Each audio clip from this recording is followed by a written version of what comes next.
Yeah, when you said you were going to make it up, I didn't realize it was going to be to that level of professionalism. It really is. Welcome back, everybody, to First Ring Daily, where I have completely changed everything. And for the people who sat around for the first 15 minutes of this show while I basically made Paul and I roughly the same height, although there's still some little issues. I mean, but here we are. We got camera switching. We got everything else. We just don't have intro and outro videos, but that will be that'll be happening next week. So, Paul, welcome back to the studio here. Whoops. Look at this. Look. Yep. We are. Brad, I don't know if you noticed this, but if you look at the hero shot I used for the second part of my Galaxy S9 Plus review, you will see a picture of some flowers. And they're on a table. That should look vaguely familiar to you.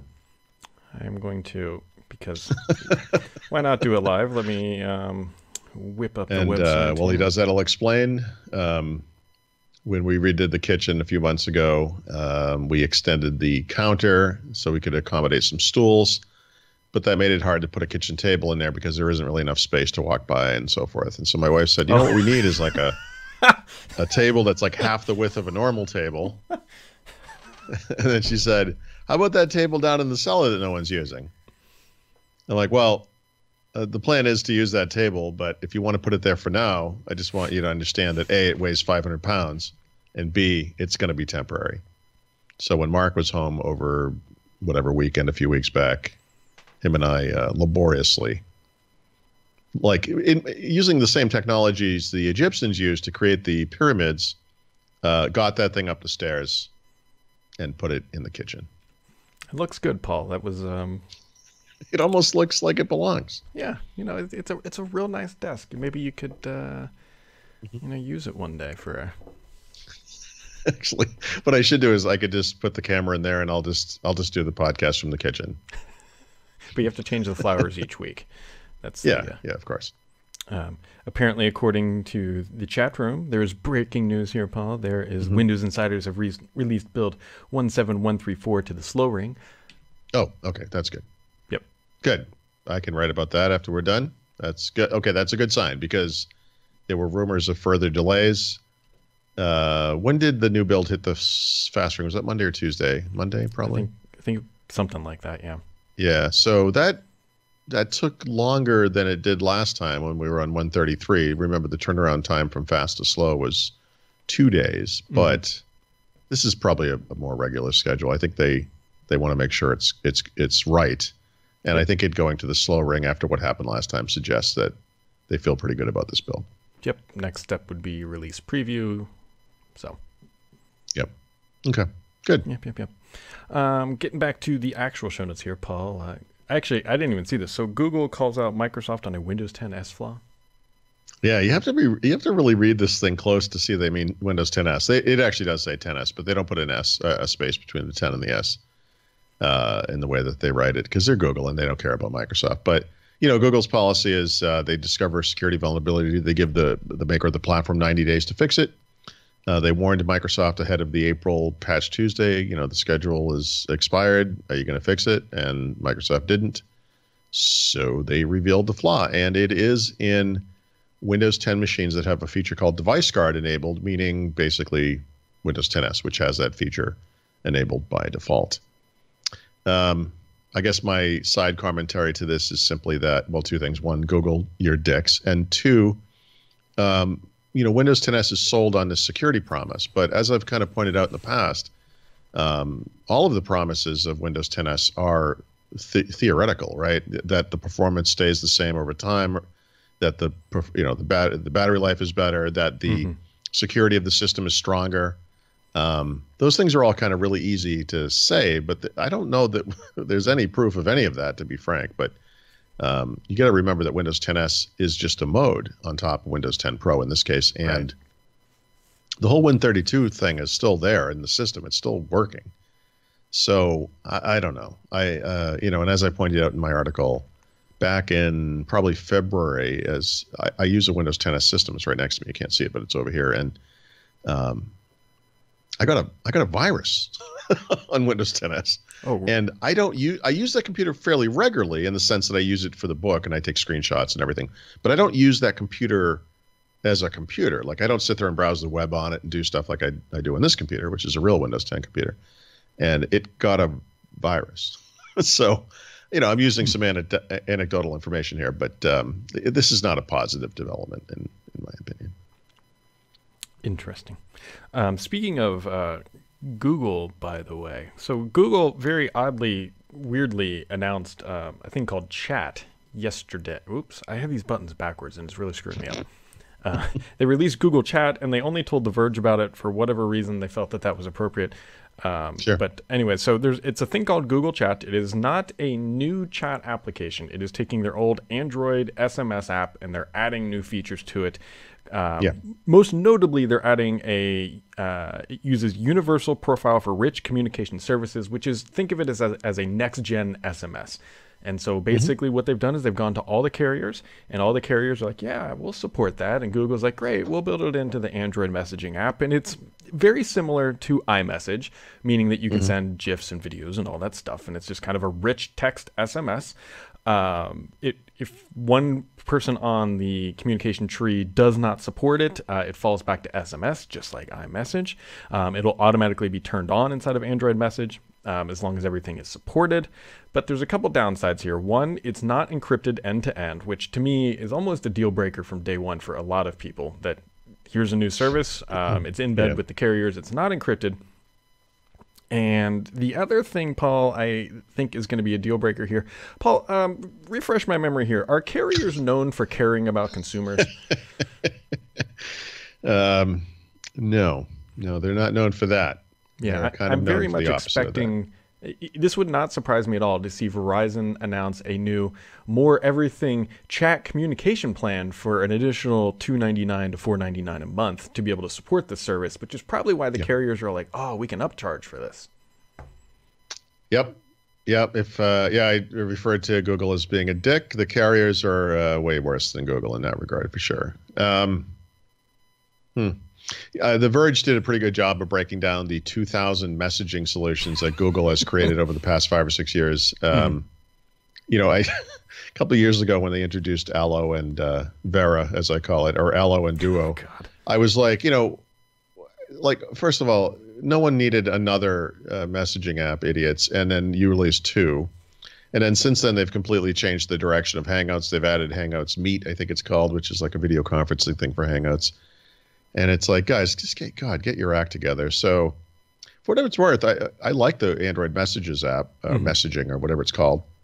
It's what I use on my Google Pixel, and adding features to it to make it more modern or whatever is fine with me. That's fine. I'm not going to be sending too many animated GIFs and emojis for sure. I like it coming from the platform maker. And I, like so many other people, believe that Google has needed an iMessage competitor for forever. Yeah. So I guess this is sort of there. I don't know. Yeah, to me, this is a kind of a half-assed approach. Supposedly the reason why they went to the carriers and didn't just do their own thing is that they don't want to include a forced service inside of Android because it kind of breaks what Android is. And I kind of get that, but at the same time, it's like, Google, this is what literally everybody wants you to do. The only people who might be upset are the carriers, potentially. But let's just be honest here, Paul. If the carriers are upset, what are they going to switch their entire lineup to? What other OS do they have? Right. Yeah. This is very reminiscent of the way Microsoft used to solve problems back in the day, by which I mean poorly over great periods of time and then with great compromise. Mm-hmm. Yeah, that's so that's Google Chat. Look for your updated carrier billing options here probably sometime around I/O. Or actually, it's probably shipping with Android. What, P? Is that the next one that's coming out? Yeah, not till the fall. But they'll probably talk more about this at Google I/O. I was kind of curious that they handed this off to a publication rather than just doing it themselves, but sure. And here we are. Speaking of things that are no longer happening, or whatever you want to call, Tim Cook apparently shoots down Convergence rumors, which It's a little odd, but yeah. So I've been kind of thinking this one over. It's not. It's if you go back and read what he said, he doesn't directly shoot down the actual rumor, right? In other words, what he was saying is we don't think that converging these devices makes sense. That a combination of an iPad and a MacBook is not what our customers are asking for.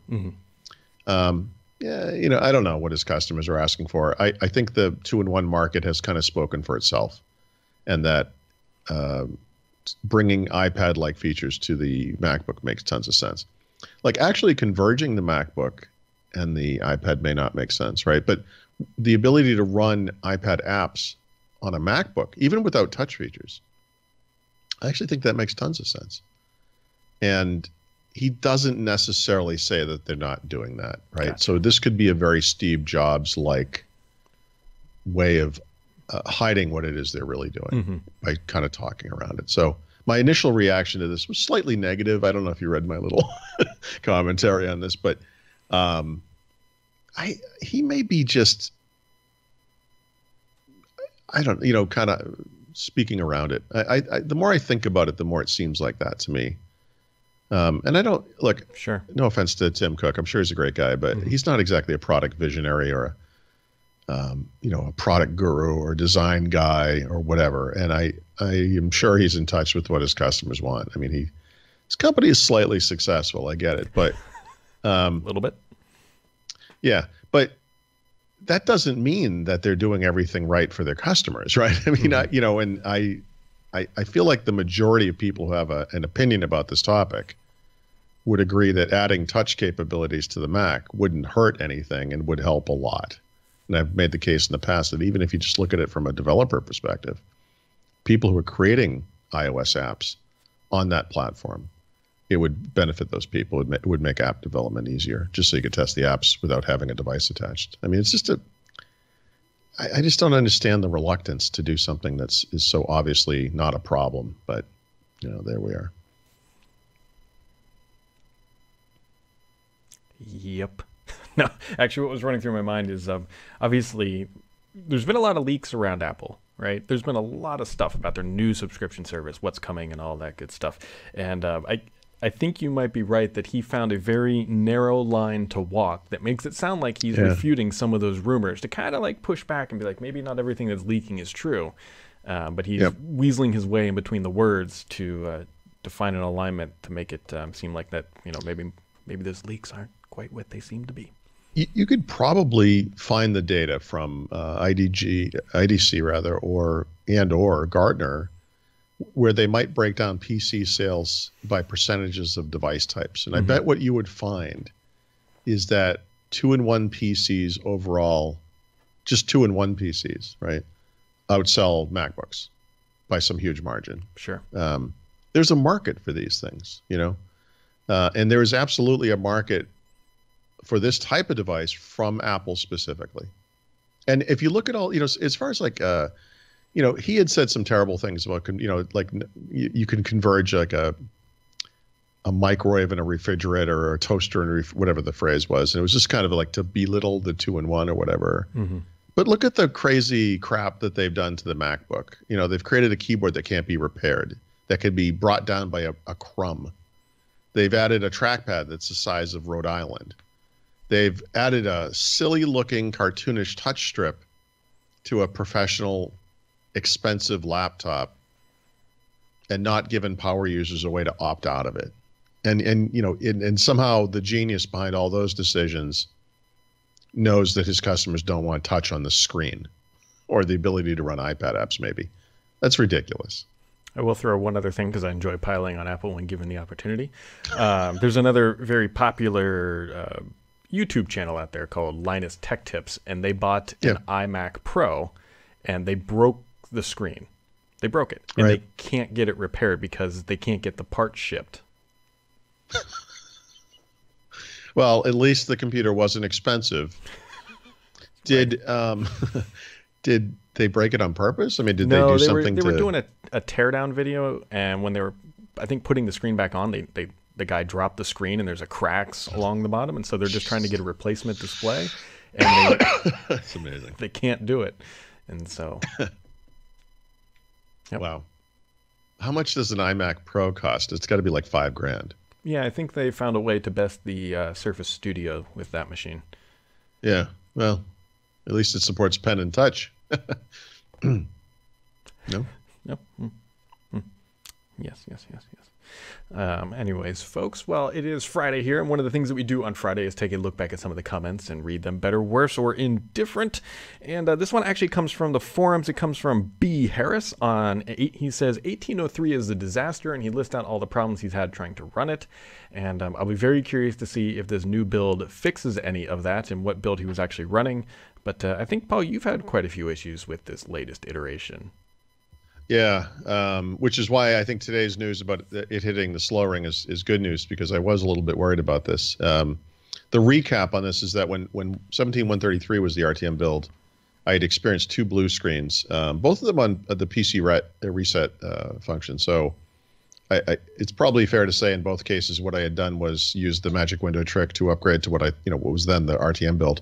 Got out of the Insider program and then went and said, I'm going to just blow this install away. I'll just reset it back to factory, but it will do it to the new RTM version. That'll be good.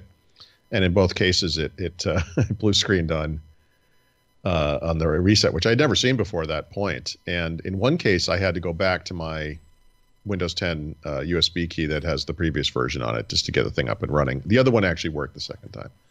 So when they iterated to 17134, I thought, okay, that must have been the problem.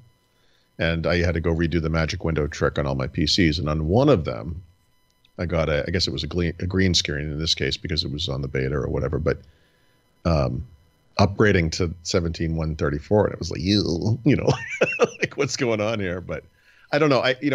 This is not a lot of evidence. I mean, even though I have installed this on probably 8 or 9 computers now, there are so many different configurations. It's not clear that just because I happen to have this, handful of problems across these PCs, I don't know that means anything, but it is notable. I don't think I've ever seen this level of failure on a final build of a version of Windows 10 before. Yeah, there's definitely some trickery going on that's been a little dicey for some people. That is for absolute. Actually, I was trying to say one thing and thinking another. Is like, maybe this is the one day, the one time you don't jump right on that brand new build the day it comes out, because once it hits general population, the last 2 had been so reliable. Yeah, that's what I was thinking. That's how they get you. I don't know what else to say. I mean. And the next comment comes. This is relating to the Apple Convergence. It comes from Bob Schutz. He writes, "Am I the only one who welcomes this? I was dreading watered down iOS apps on the Mac." Watered down iOS apps. Wow. I mean, the point of all of these mobile platforms coming to desktop platforms is to make up for an app gap, right? And I think for the most part, it's an app volume gap, not necessarily an app quality gap, right? Because there are high quality apps on the Mac, but the Mac App Store has not taken off to the degree that the iOS version has, and not even close. And more to the point, just as platforms go, I mean, iOS is so much bigger than the Mac is, and there are so many more apps there, like billions of apps, literally. And some of them, the ones that are made for the iPad specifically, have gotten professional enough over time, both because developers are just hammering away at the platform, but also because Apple has been improving the platform capabilities, that it really is not a stretch to look at some of the better apps and say, this would be perfectly at home on a Mac. That's something we don't see on the Windows side. Most of the apps that you see in the Microsoft App Store that are not desktop apps, that are wrapped in the desktop bridge, are kind of cartoonish looking, right? They're kind of childish, big buttons and touch first and all that kind of stuff. But I think the closest parallel here is the Android coming to Chrome OS thing, because you see the same situation over there. It isn't as good as it is on iOS, but Android tablet apps that can be good, like the Microsoft Office apps, look, right at home on a Chromebook. So I still think this makes sense. And like I said earlier, I still wonder if he wasn't just being cagey. So they will or will not announce something at WWDC this year. I don't know, but I think Apple has the best chance to bring a mobile app platform to their desktop platform and have it make sense because of the quality of iPad apps. We will see. June, what is it? It's usually like the middle of June, roughly, is when WWDC is. So we don't have too long to wait. Yep. Too long to wait.